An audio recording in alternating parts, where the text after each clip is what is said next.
যারা কোরআনকে ধরবে, মহাব্বত করবে, ভালোবাসবে, এই কোরআনের মাজমা তৈরি করবে, তাফসিরের সুব্যবস্থা করবে, আল্লাহ এই পৃথিবীতে বসা অবস্থায় তাকে 4টা পুরস্কার দান করেন। ইল্লা হাফাতহুমুল মালাইকা, হাদিসে আসছে, মা মিন কওমিন ইয়াজতামিউনা ফি বাইতিন মিন বুয়ুতিল্লাহ ইয়াতলুনাল কুরআনা ফিহি ওয়া ইয়াতাদারাসুনাহু বাইনাহুম ইল্লা হাফাতহুমুল মালাইকা ওয়া গাশিয়াতহুমুর রাহমা ওয়া নাযালাত আলাইহিমুস সাকিনা ওয়া যাকারাহুমুল্লাহু ফি মান ইনদা।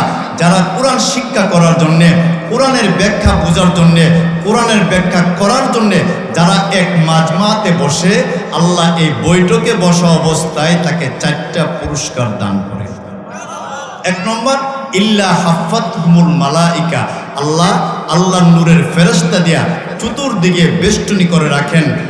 ইল্লা হাফাতহুমুল মালাইকা ও গাশিয়াতহুমুর রাহমা, আল্লাহ প্রথম আসমান থেকে এই মাহফিলের চতুর্দিকে প্রত্যেকটা মানুষের উপরে রহমতের চাদরে বেষ্টন করে রাখেন। ও নাযালাত আলাইহিমুস সাকিনা, এই মজমাতে যারা বসবে তাদের অন্তরের ভিতরে আল্লাহ সান্ত্বনা নামক সাকিনা দান করেন। 4 নম্বর যে গুরুত্বপূর্ণ বিষয়টা আল্লাহ আমাদেরকে দান করেন, আল্লাহ সমস্ত ডিউটিওয়ার ফেরেশতাদেরকে লইয়া বলেন, ইয়া মালাইকাতি আইনা হাযাল হাফলা, ও ফেরেশতারা এই মাজমাতে তারা কেন বসলো? ফেরেশতারা বলে, আল্লাহ জাহান্নাম থেকে মুক্তি হইয়া জান্নাতে যাওয়ার জন্যে আরামের ঘুমকে হারাম করে এই মাজমাতে কনকনে শীতে বসছে। আল্লাহ ফেরেশতাদেরকে প্রশ্ন করবে, ফেরেশতারা রে, এরা কি আমার জান্নাত জাহান্নাম দেখছে? বলে না। এরা কি আমার ফুলসিরাত দেখছে? বলে না। এরা কি আমার নবীকে দেখছে? বলে না। এরা কি সাহাবায়ে কেরামকে দেখছে? বলে না। এরা কি হাউজে কাউসারকে দেখছে? বলে না। এরা কি মিজানের পাল্লাকে দেখছে? বলে না। এরা কি জাহান্নামকে দেখছে? বলে না। এরা কি হাসরের মাঠের অবস্থাকে দেখছে? বলে না। না দেখে কেন বসে রইলা? ফেরেশতারা সাক্ষী থাকো, ও যাকারাহুমুল্লাহু ফি মান ইনদা, আজকের এই মাজমাতে যারা এসে বসলো তারা বাসায় যাওয়ার আগে আগে আমি আল্লাহ 50, 70, 80 বছর জিন্দেগির গুনাহ এই মুহূর্তে মাফ করে দিলাম। তাহলে বাজান, এই কোরআন এবং হাদিসের মাজমাতে বসলে দুনিয়ার এই বাহ্যিক দৃষ্টিতে যদিও লাভবান না হয়, গুনাহ মাফ হওয়ার সম্ভাবনা আছে না নাই? আরো জোরে কোন? কেউ এই কথা বলতে পারবে না দরবেশ সাহেব সেরাগালের গান শুনতে শুনতে আল্লাহর ওলি হয়েছে। কেউ বলতে পারবে না ইমুক সাহেব লালনের গান শুনতে শুনতে আল্লাহর ওলি হয়েছে। কেউ বলতে পারবে না বাউল গান শুনতে শুনতে ইমুকে আল্লাহর ওলি হয়েছে। কেউ বলতে পারবে না। কিন্তু আমাদের কাছে শত শত হাজার হাজার প্রমাণ আছে। কোরআনের ব্যাখ্যা শুনে, কোরআনের তাফসির শুনে, কোরআনের আয়াতের ব্যাখ্যা শুনে শত শত হাজার হাজার চোর, ডাকাত, বদমাশ আল্লাহর ওলিয়ে রূপান্তরিত হয়েছে। জোরে কোন ঠিক কিনা? এর মধ্যে একটা আকর্ষণ আছে, মজা আছে। আপনাদের চেয়ারম্যান বাড়ি কেন্দ্রীয় জামে মসজিদের ইমাম খতিব সাহেব, সভাপতি সাহেব এখানে আছেন, তিনি বলবেন আমার ভুল হইলে, আপনাদের চেয়ারম্যান বাড়ি কেন্দ্রীয় মসজিদের ইমাম সাহেব সূরা ফাতিহা তেলাওয়াত করলে একরকম মজা। আবার কি দেখা যাবে চৌরাস্তার কেন্দ্রীয় মসজিদের ইমাম সাহেব তেলাওয়াত করলে সূরা ফাতিহা আরেক রকম মজা। জয়দেবপুর কেন্দ্রীয় মসজিদের খতিব সাহেব কোরআন তেলাওয়াত করলে আরেক রকম মজা। বাইতুল মুকাররম জাতীয় মসজিদের ইমাম খতিব সাহেব তেলাওয়াত করলে আরেক রকম মজা। মসজিদুল আকসার ইমাম সাহেব সূরা ফাতিহা তেলাওয়াত করলে আরেক রকম মজা। এমনকি মসজিদে নববীর ইমাম সাহেব সূরা ফাতিহা তেলাওয়াত করলে আরেক রকম মজা। মসজিদ বাইতুল্লাহ খানায়ে কাবার ইমাম সাহেব তেলাওয়াত করলে আরেক রকম মজা। যেখানে যাবেন একটা আলাদা মজা কোরআন তেলাওয়াতের মধ্যে পাওয়া যায় কি যায় না? আজও পর্যন্ত কেউ বলে নাই যে হুজুর সূরা ফাতিহা 50, 70, 80 বছর পর্যন্ত সূরা ফাতিহা শুনতেছি, এটা ভাল লাগে না, বাদ দিয়া দিন। কোনো মুসল্লি এই প্রশ্ন কোনো ইমামকে করছে তো? অথচ একটা গান, গ্রুপ বানানো একটা গান 2 মাস, 3 মাস, 4 মাস শুনলে এই গানটা বন্ধ করো তো। বলে কেন? এটা শুনতে শুনতে আর ভাল লাগে না, এটা ফুচে গেছে গা। জোরে কোন ঠিক নেই? কারণ কোরআনের ভিতরে আলাদা একটা আকর্ষণ আছে। আমার নবী মুহাম্মদুর রাসূলুল্লাহ সাল্লাল্লাহু আলাইহি ওয়াসাল্লাম যখন কালিমার দাওয়াত দিতেন, ইয়া আইয়ুহান নাস কুলু লা ইলাহা ইল্লাল্লাহ, নবীজি যখন এইভাবে কালিমার দাওয়াত দিতেন, মক্কার কাফের বেঈমান মুশরিকেরা, বিশেষ করে আবু জেহেল উতবা সাইবারা এক প্ল্যাটফর্ম হইয়া আমার নবীকে গালি দিয়েছেন আর বলতে শুরু করলেন, মাইকিং করতে শুরু করলেন, আর বাজারে বাজারে হেঁটে হেঁটে গল্প করতে শুরু করলেন। শুনছুনি বলে কি, আহারে আমাদের বাতিজার আব্দুল্লাহর ছেলে মোহাম্মদ এটা পাগল হয়ে গেছে গা, নাউজুবিল্লাহ কর। বাজান, আমি আপনাদের কাছে প্রশ্ন রাখতে চাই, 63 বছর জিন্দিগিতে কোনো মিনিট, কোনো সেকেন্ড, কোনো দিন, রাত, মাস, বছর আমার নবী পাগল ছিল, এই প্রমাণটা আমাদের কাছে আছে তো? অথচ নবী আলাইহিস সালাতু ওয়াস সালাম খানায়ে কাবার সামনে কোরআন তেলাওয়াত করতেন। আল্লাহ তাআলা আমার নবীর মধ্যে 2টা আকর্ষণ দিয়েছেন, সুবহানাল্লাহ জোরে করুন। 1 নম্বর আকর্ষণ আমার নবীর সুন্দর চেহারার আলো। নবী আলাইহিস সালাতু ওয়াস সালাম কেমন সুন্দর ছিলেন। আম্মাজান আয়েশা সিদ্দিকা রাদিয়াল্লাহু আনহা বলেন, যেই দিন আমার স্বামী মোহাম্মদ এশারের নামাজের জামাতে নামাজের ইমামতি করে আমি আয়েশার ঘরে হুজরাতে প্রবেশ করতেন, আমি আমার স্বামী মোহাম্মদ সাল্লাল্লাহু আলাইহি ওয়াসাল্লামের সুন্দর চেহারার আলোতে সুয়ের ছিদ্র দিয়া সুতা ঢুকাইতে পারতাম। এখন পৃথিবীতে যত বিশ্ব সুন্দরী আছেন, চিত্র জগতের যত নায়ক নায়িকা আছে, বিল ক্লিন্টন বলেন, জো বাইডেন বলেন, ট্রাম্প বলেন, আরো চিত্র জগতের যত সুন্দর সুন্দর বিশ্ব সুন্দরীরা আছে, এদের সকলকে একটা অন্ধকার রুমে রাখলে সুয়ের ছিদ্র দেখা যাবে দূরের কথা, আমার বিশ্বাস 42 ইঞ্চি ফাইবারও ছিদ্র দেখা যাবে না, জুড়ে কোন ঠিক কিনা? কারণ নবীদের মধ্যে একটা সুন্দর আকর্ষণ ছিল। আমার বন্ধুগণ খুব খেয়াল করে বুঝবেন, তিরমিজি শরীফের হাদিস প্রমাণ করে, হযরত জাবের রাদিয়াল্লাহু আনহু ডেকে ডেকে বললেন, পৃথিবীর মানুষেরা রে, আমি জাবের একদিন আল্লাহর নবীর পিছনে নামাজ আদায় করলাম। নবীজি মসজিদে নববীতে নামাজের ইমামতি করলেন। বাজান, আমি আপনাদের কাছে প্রশ্ন রাখতে চাই, যেই সাহাবীর ইমাম স্বয়ং নবী, এই সাহাবীর মর্যাদা পৃথিবীতে আছে না নাই? কম না বেশি? জাবের রাদিয়াল্লাহু আনহু ডেকে ডেকে বলেন, উম্মতেরা রে, একদিন আমি মুহাম্মদ সাল্লাল্লাহু আলাইহি ওয়াসাল্লামের পিছনে নামাজ আদায় করলাম। নবীজি নামাজ আদায় করার পরে মসজিদে নববীর বারান্দায় বসলেন। আমি জাবের আল্লাহর নবীর চেহারার বরাবর বসলাম। আমি জাবের একবার আল্লাহর নবীর চেহারার দিকে তাকাই, আবার আকাশের পূর্ণিমার চাঁদের দিকে তাকাই, একবার আল্লাহর নবীর চেহারার দিকে তাকাই, আবার আকাশের পূর্ণিমার চাঁদের দিকে তাকাই। আমি জাবের একবার দুইবার নয়, 7 থেকে 7 বার পর্যন্ত একবার আল্লাহর নবীর চেহারার দিকে তাকাই, আবার আকাশের পূর্ণিমার চাঁদের দিকে তাকাই। আমি জাবের আল্লাহর কসম খেয়ে বলে, আকাশের পূর্ণিমার চাঁদের চেয়েও লক্ষ কোটি গুণ বেশি সুন্দর আল্লাহ আমার নবীকে নিজেই তৈরি করে দিলে। এমন সুন্দর ছিলেন। খানায়ে কাবার সামনে আমার নবী কোরআন তেলাওয়াত করতেন। আবু জেহেল উতবা দূর থেকে বলে, এই খানায়ে কাবাতে কে লাইট ধরাইলো? তার শিষ্যরা বলে, এই নেতা জাহাবনা, কেউ লাইট ধরাই নাই, এটা হইল আপনার বাতিজা আব্দুল্লাহর ছেলের চেহারার আলোতে খানায়ে কাবার চতুর্দিকে স্বয়ং আল্লাহ আলোকিত করে দিলেন।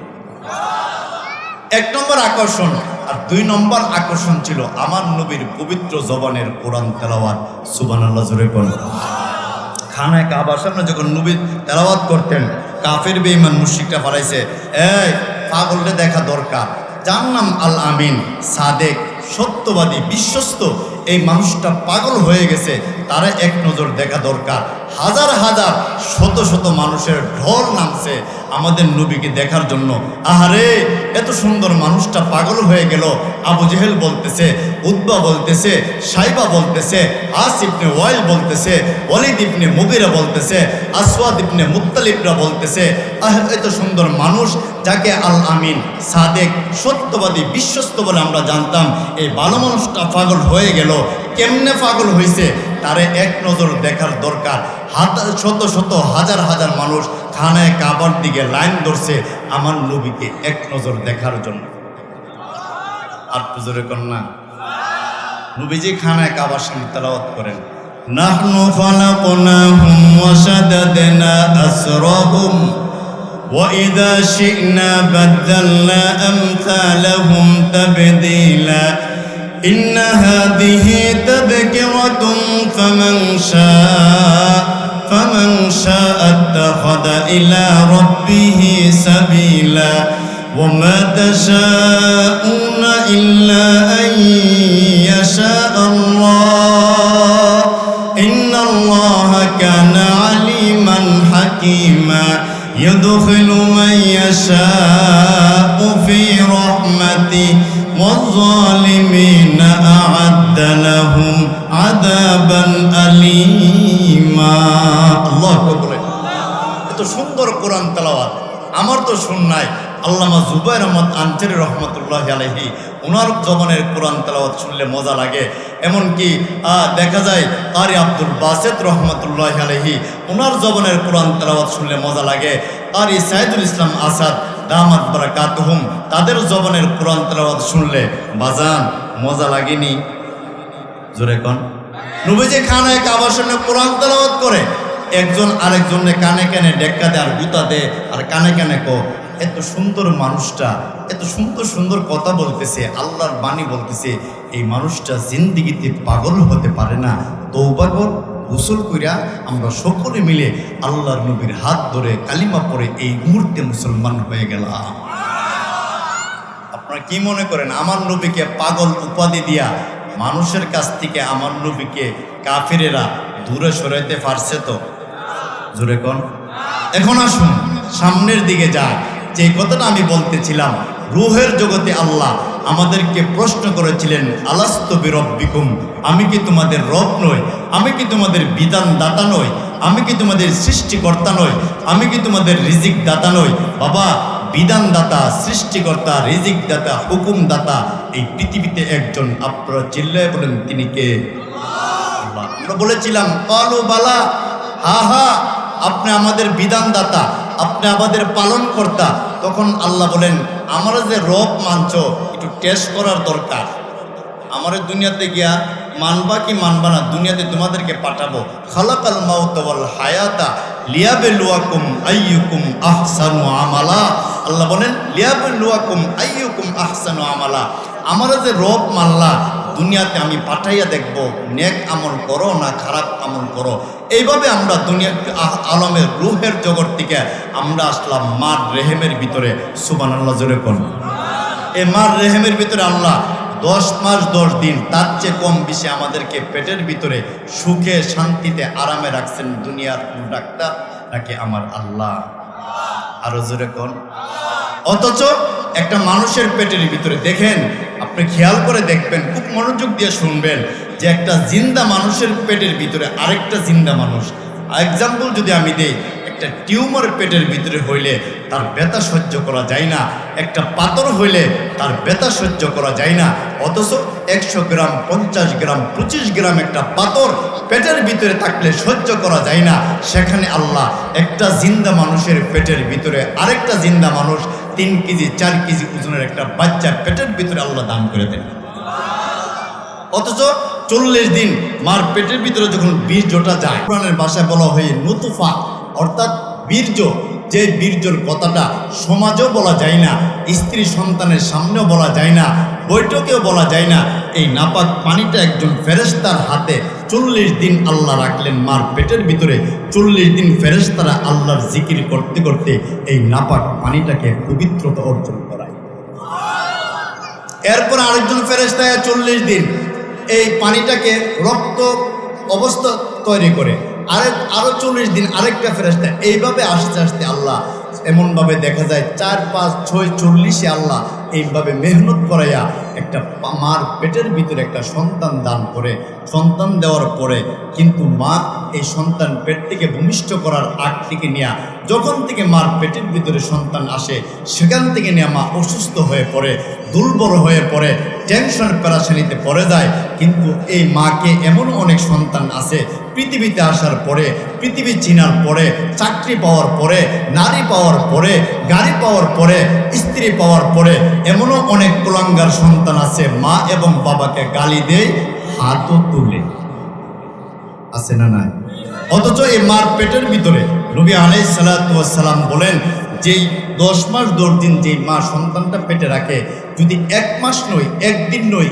1 ঘন্টা একজন পুরুষকে এই সন্তান পেটে রাখার ক্ষমতা আমার আল্লাহ দিতেন, পুরুষদের যে রাগ আর গুসা এই পেট থেকে সন্তান বাহির কইরা আসার দিয়ে মারা নিত, কিন্তু মার জাতিকে আল্লাহ যত কষ্টই হোক না কেন পেটের ভিতরে 10 মাস 10 দিন সন্তানকে এই পেটের ভিতরে ধারণ করে, সেখান থেকে ডেলিভারি করার পরে আবার 2.5 বছর 3 বছর পর্যন্ত আল্লাহ এই সন্তানটাকে মার কাছে রেখে রেখে দুধ পান করায়। আর মার স্তনের ভিতরে আল্লাহ এমন একটা চমৎকার জাদু দান করছেন, প্রত্যেকটা নারীর স্তনের ভিতরে আল্লাহ, প্রত্যেকটা স্তনের ভিতরে আল্লাহ 32টা হালকা ছিদ্র দান করছেন। দুধটাকে এত গরমও করে না, বেশি গরম দুধ পান করলে তার জিহ্বা পুড়ে যাবে, এত ঠান্ডাও করে নাই। মার স্তনের দুধ ঠান্ডা হয়ে গেলে নিউমোনিয়া কাশি হবে, এত হালকাও করে নাই, পাতলাও করে নাই। বেশি পাতলা হলে তার পেট ধরে ফেলবে, পাতলা পায়খানা হবে, এমন ঘন করে নাই, যেভাবে ঘন করলে তার গলাতে আটকে যাবে। এত বেশি মিষ্টি করে নাই যে মিষ্টির কারণে সে খাবে না, এত বেশি তিক্ত করে নাই যে তিক্তের কারণে মার স্তনে সে মুখ দিবে না। আমি আমার বাসায় যদি বলি, চমৎকারভাবে যেইভাবে একটা সন্তান দুধ পান করলে মজা পাবে, সেইভাবে আল্লাহ মার স্তনের ভিতরে 42টা ছিদ্র দান করে হালকাভাবে এই সন্তানের মুখের ভিতরে দুধ পান করার ব্যবস্থা আমার আল্লাহ দান করছেন। জোরে কোন ঠিক কিনা? কিন্তু এইভাবে মার কাছ থেকে আমরা বড় হইলাম।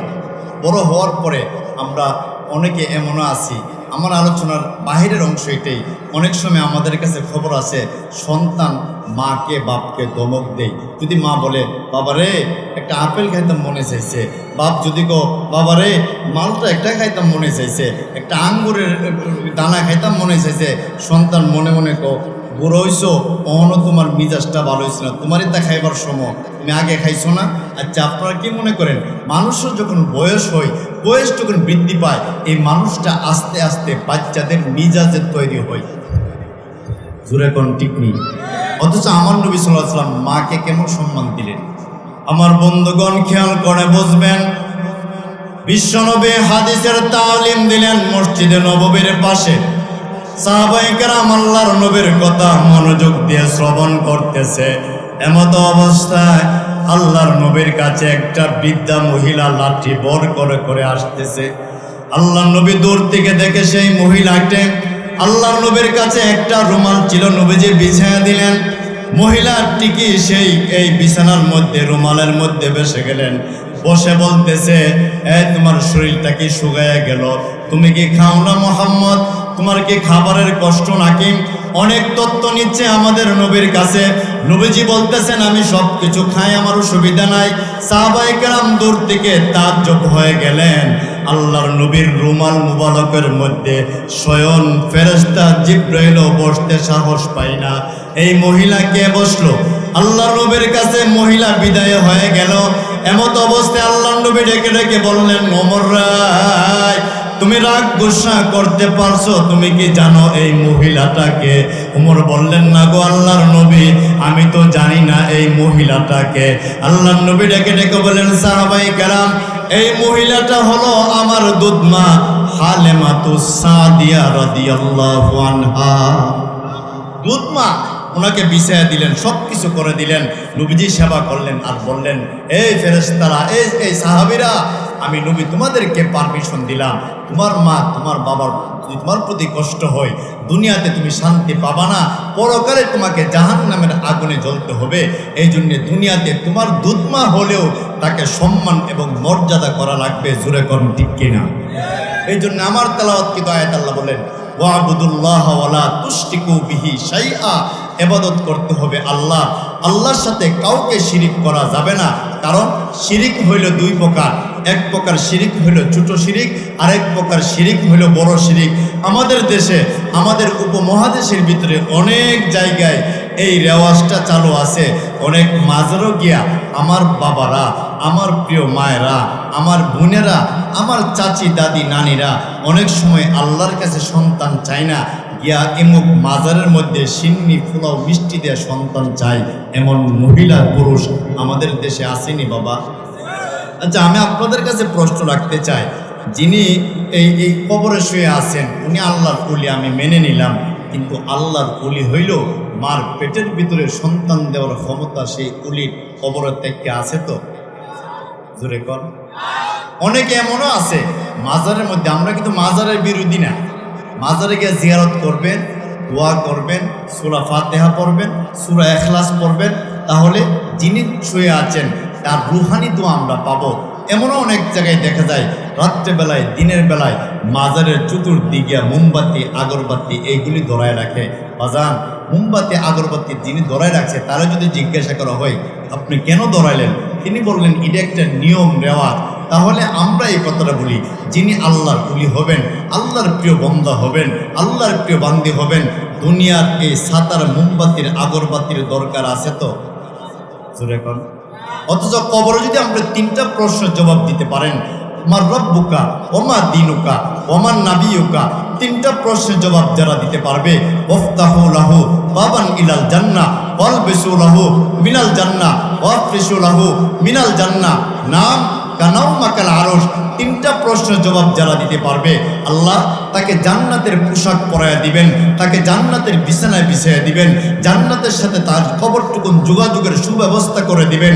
আর ফেরেশতারা উচ্চ কণ্ঠে বলবে নাম কানাউমাকাল আরশ, হে জান্নাতি মেহমান ঘুমাও, ইসরাফিলের দ্বিতীয় সিংহা ফু দেওয়ার আগ পর্যন্ত 24 ঘন্টা আমরা ফেরেশতারা তোমার খাদেম হয়ে গেলাম।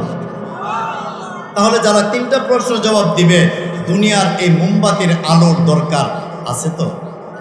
তাহলে এই আল্লাহর তরফ থেকে যদি জান্নাতের লাইট দেয়, তাহলে জান্নাতের লাইটের বেশি পাওয়া না দুনিয়ার মোমবাতি আগরবাতির বেশি পাওয়া জোরে কোন। যারা তিনটা প্রশ্ন জবাব দিতে পারবে না, ওফতাহু লাহু বাবান ইলান নার ওয়ালবিসু লাহু ইলান নার ওয়াফরিশু লাহু মিনান নার তিসআতা ওয়া তিসঈনা তিন্নিনা, যারা কবরের তিনটা প্রশ্নের জবাব দিতে পারবে না, কবর এমনভাবে তাকে জাহান্নামের পোশাক পরায় দেওয়া হবে, আগুনের পোশাক পরায় দেওয়া হবে, আগুনের বিছানা বিছাইয়ে দেওয়া হবে, আর জাহান্নামের সাথে তার কবরের যোগাযোগ ব্যবস্থা করে দেওয়া হবে। আর ফেরেশতারা উচ্চ কণ্ঠে বলবে তিসআতা ওয়া তিসঈনা তিন্নিনা, 99টা সাপ প্রতি সেকেন্ডে সেকেন্ডে তাকে এমনভাবে আঘাত করতে থাকবে, চুপ দিতে থাকবে, এমনকি তাকে যতক্ষণ পর্যন্ত ইসরাফিলের দ্বিতীয় সিংহা ফু দেওয়া না হয় ততক্ষণ পর্যন্ত এই সাপগুলি তাকে আঘাত করতে থাকবে। আর তিনটা প্রশ্নের জবাব দিতে পারলে ইসরাফিলের দ্বিতীয় সিংহা ফু দেওয়ার আগ পর্যন্ত আমার আল্লাহ জান্নাতের নিয়ামত তার কবরে ভরপুর করে ঢেলে দিবেন।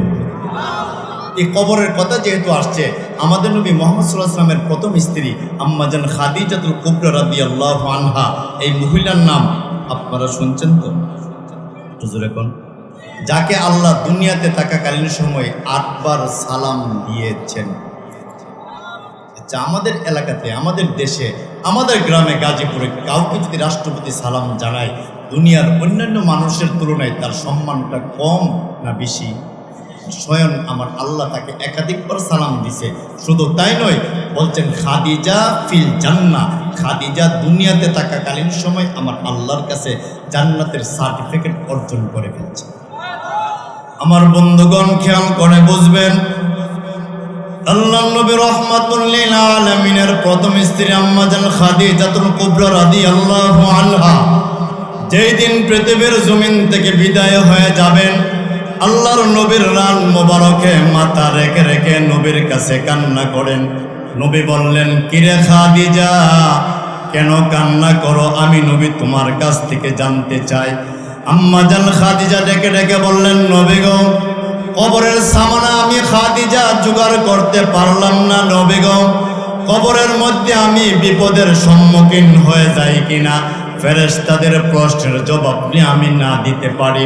অথচ যেই মহিলাকে আল্লাহ দুনিয়াতে একাধিকবার সালাম দিয়েছেন, যেই মহিলাকে আমার আল্লাহ জান্নাতের সার্টিফিকেট দিয়েছেন, সেই মহিলা আল্লাহর নবীর উরু মুবারকে মাথা রেখে রেখে কান্না করেন, নবী গো, আমি খাদিজা পৃথিবীর জমিন থেকে বিদায় হয়ে গেলে আমি 2টা দরখাস্ত করব, আপনি মঞ্জুর করবেননি? আমার নবী ডেকে ডেকে বললেন, বলো খাদিজা। আম্মাজান খাদিজা ডেকে ডেকে বললেন, নবী গো, আমার প্রথম দরখাস্ত হইল, আমি যেই দিন পৃথিবীর জমিন থেকে বিদায় হয়ে যাব, আমাকে গোসল করাইয়া আমাকে এমনভাবে গোসল করানোর পরে আপনি ওয়াদা দেন গো, আপনার ব্যবহারের একটা জামা দিয়ে আমি খাদিজাকে আপনি কাপনের কাপড় পরাইয়া দিবেননি। আমার নবী ডেকে ডেকে বলেন, কি রে খাদিজা, আমার কি তৌফিক নাই, আমার কি টাকা নাই, পয়সা নাই তোমাকে নতুন কাপনের কাপড় কিনে দেওয়ার? তখন খাদিজা ডেকে ডেকে বললেন, নবী গো, ইয়া রাসূলুল্লাহ, ইয়া হাবিবাল্লাহ, ওগো আল্লাহর নবী, আমি কেন বলেছি জানোনি?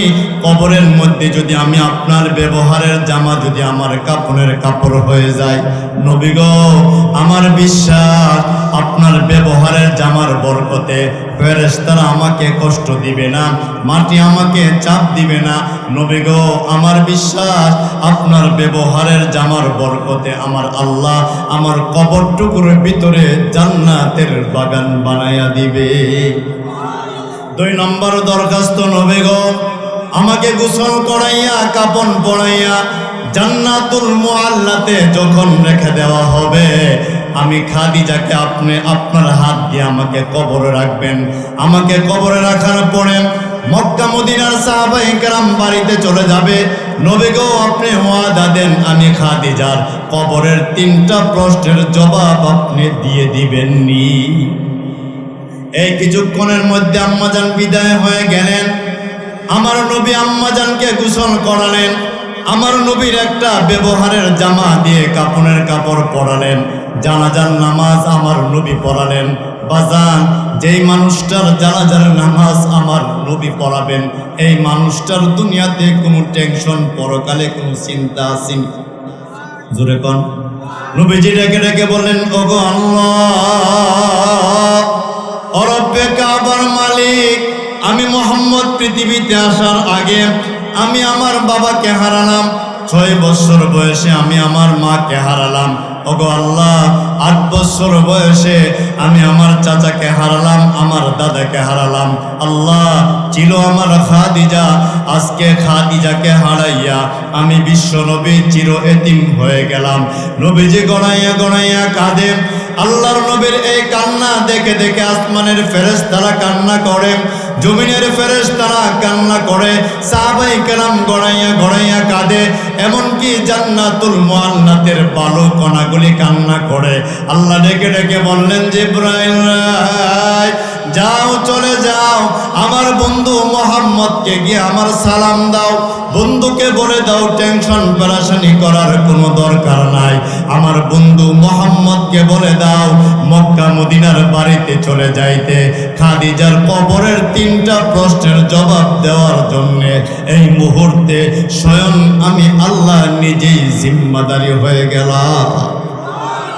আপনারা বলেন, তিনি নবীজির প্রথম স্ত্রী, যাকে আল্লাহ একাধিকবার সালাম দিলেন, যার জন্যে জান্নাত ওয়াজিব। এই মহিলা যদি কবরের আযাবের বয়ে কান্না করতে পারে, আমরা তো কোনো নবীর সন্তান নই, কোনো ওলির সন্তান নই, কোনো সাহাবীদের সন্তান নই, কোনো ওলি আউলিয়াও নই, আমাদেরকে কবরের আযাবের বয়ে কান্না করার দরকার নাই। আরো জোরে কন। নবী আলাইহিস সালাতু ওয়াস সালাম বলেন কেউ যদি নামাজের মুসল্লায় বসা 2টা চোখ বন্ধ করে, বুকাউল আইনাইন, বুকাউল কলবি, বুকাউল রূহ, চোখের কান্না, অন্তরের কান্না, মনের কান্না, রুহের কান্না, এই কান্নাগুলি কইরা যদি কেউ নামাজের মুসল্লায় বসা কান্না করতে পারে, চোখ দুয়ের কান্না, বুকাউল আইনাইন, 2 চোখের কান্না, বুকাউল কলবি, অন্তরের কান্না, বুকাউল রূহ, আত্মার কান্না, এই 3 ধরনের কান্না করে কেউ যদি চোখের পানি ফেলে, আমার নবী বলেন, আল্লাহর কসম খেয়ে বলি, তার চোখের পানি মাটিতে পড়ার আগে আগে আমার আল্লাহ তার জিন্দেগীর গুনাহ মাফ করে তাকে জান্নাতের টিকিট তার হাতে ধরার সুব্যবস্থা দান করবে।